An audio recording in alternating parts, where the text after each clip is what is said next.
Bagaimana Belanda mengubah Bandar Aceh Darussalam menjadi kota Eropa? Kalau teman Kongko melancong ke kota Banda Aceh, hingga hari ini kita akan menjumpai banyak sekali bangunan-bangunan peninggalan kolonial Belanda, seperti pendopo gubernur, rumah dinas militer, water toren, kantor telepon, dan beberapa bangunan khas Eropa lainnya. Namun nih teman Kongko, pernah nggak sih mikir kapan dan gimana awal mulanya bangunan-bangunan ini mulai dibangun di kota Banda Aceh? Dan dari mana sih Belanda mulai membangun kota Eropa di Banda Aceh? Mari kita bahas.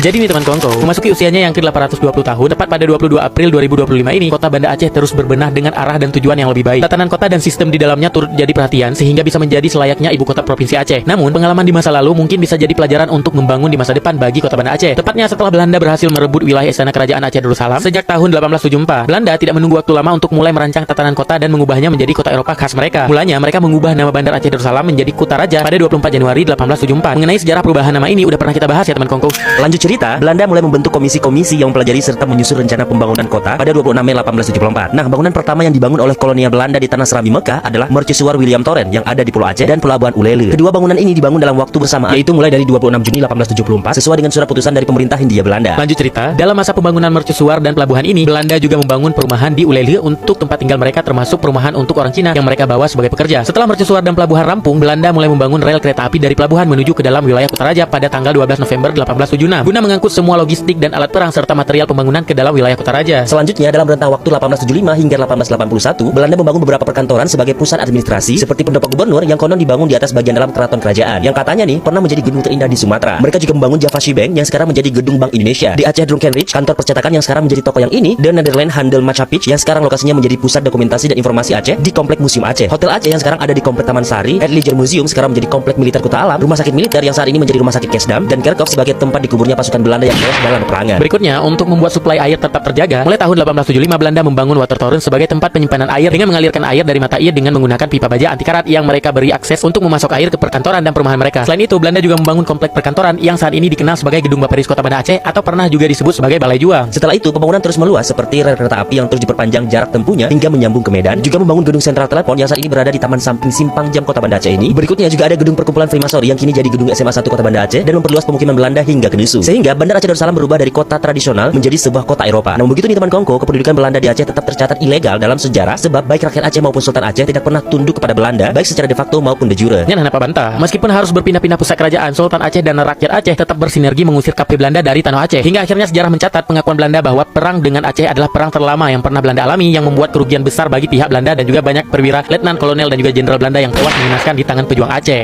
Nah, jadi nih teman Kongko, biarpun kita nggak setuju dengan kolonialisme, namun harus diakui dalam urusan pembangunan, setiap hal yang dibangun oleh Belanda memiliki hubungan dan tujuan agar tercipta lingkungan kota yang saling terhubung. Sehingga mulai dari hunian, perkantoran, kebutuhan air dan kereta api sebagai alat perpindahan barang dan orang, mereka bangun dengan letak-letak yang strategis dan sistematis.